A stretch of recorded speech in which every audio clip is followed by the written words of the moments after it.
네, 안녕하세요. 독티처TV 고고쌤입니다. 오늘은 반려견 둘째 입양 시 하지 말아야 할 것 3가지에 대해서 준비를 했는데요.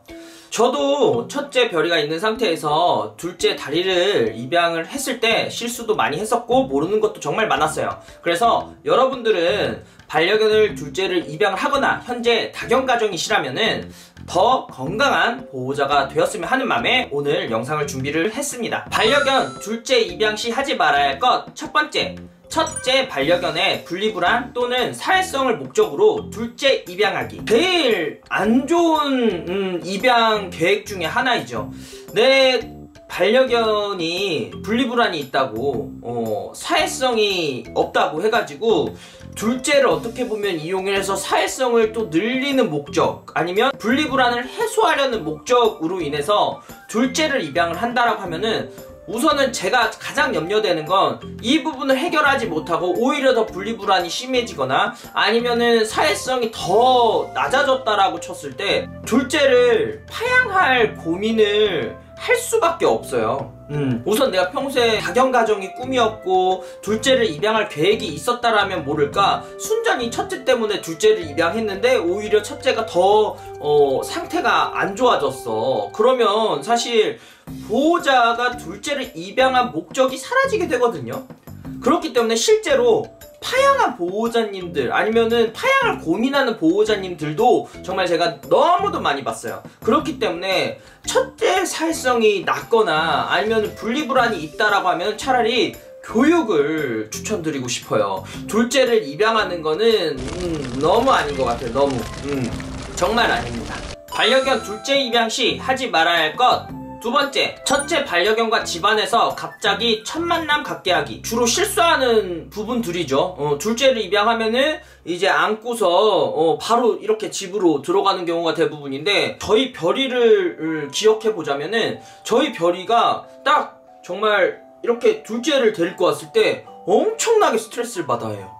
왜냐면 생전 처음 있는 일이니까. 반려견을 무서워하거나 싫어하는 상태에서 둘째를 데리고 오면은 애가 구석에 들어가 있거나 꼬리를 말고 나오지도 않아요. 그리고서 거의 한 1, 2주가 식욕이 떨어지는 경우도 있어요. 그 정도로 스트레스를 많이 받아요. 왜? 반려견은 내 영역 그리고 내 무리를 중시하고 또 이를 보호하려는 보호 본능이 있어요. 그렇기 때문에 아무래도 이렇게 둘째가 들어왔을 때 집 안에서 만나게 하면은 첫째가 예민해질 수밖에 없고 그 예민해진 상태에서 둘째가 왔기 때문에 둘째랑 좀 친해질 가능성이 현저히 낮아집니다. 아니면은 그냥 둘이 너무 경계가 심하거나 둘째가 나이가 어리다라고 하면은 둘째는 막 따라서 붙겠지만 첫째는 막 귀찮아하거나 아니면 으르렁거리거나 해서 공격적인 행동까지도 하기도 하죠.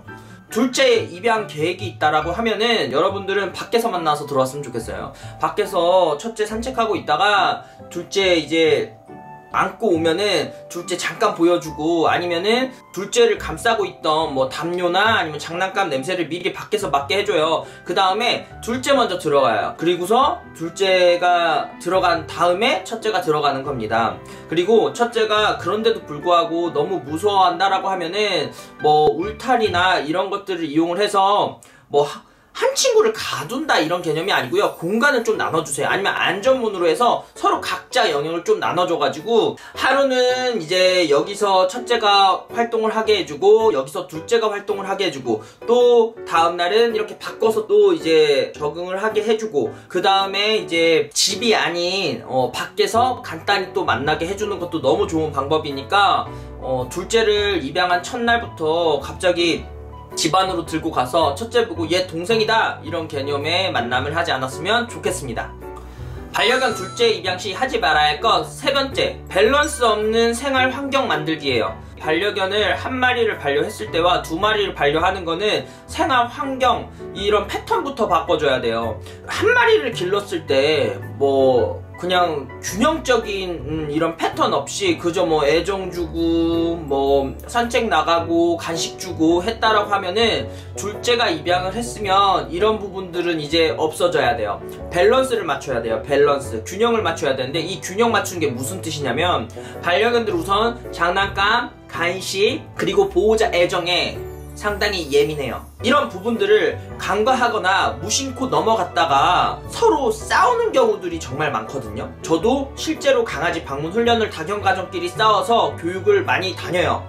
그리고 이 원인은 대부분은 보호자님의 이 애정에 대한 밸런스를 잘 맞춰주지 않았고, 또 간식이나 장난감 등으로 싸우는 경우들이 많습니다. 간식이나 장난감, 보호자 애정은 밸런스를 맞춰주는 게 좋아요. 여기서 이 밸런스를 맞춰준다라는 뜻은 뭐냐면, 우선은 간식이 있다라고 하면은 먼저 이렇게 한 친구를 주고 이런 게 아닌, 차라리 공간을 분리해서 따로 주거나 따로 놀이를 시키거나, 아니면은 애정을 줄 때에도 동시에 막 같이 막 이렇게 만지는 게 아니라 한 친구 만지고서 그 다음에 한 친구가 오면 만지는 걸 멈췄다가 한 친구가 자연스럽게 또 떠나면은 그 친구를 만져주고, 또 둘이 동시에 만져달라 할 땐 만져주지 않고, 이런 스킨십에 대한 조절이 필요해요. 이렇게만 대처를 한다고 하면은 더 다견가정이라서 불행하기보다 행복한 게 더 많을 거고, 다견가정 정말 메리트 있어요. 그렇기 때문에 저도 별이다리 쿵이를 반려를 하는 거고, 정말 좋습니다. 전 행복해요. 다견가정이라서 행복해요. 네. 오늘 반려견 둘째 입양 시 하지 말아야 할 것 3가지에 대해서 준비를 했는데요. 많이 유익하셨나요? 저 같은 경우에는 사실 이런 정보들을 몰라서 실수도 했던 부분들도 많았고, 또 어려움도 많았어요. 여러분들도 오늘 말한 부분들을 꼭 잘 활용을 해서 현재 다견가정이시라면은 더 행복해졌으면 좋겠고, 둘째를 입양을 계획을 하고 계시다라고 하면은 더 안정적인 만남을 통해서 더 행복한 생활 이어나가셨으면 좋겠습니다. 오늘 영상이 마음에 드셨다면 구독과 좋아요 그리고 알람 설정까지 부탁드릴게요. 다음에 만나요. 안녕.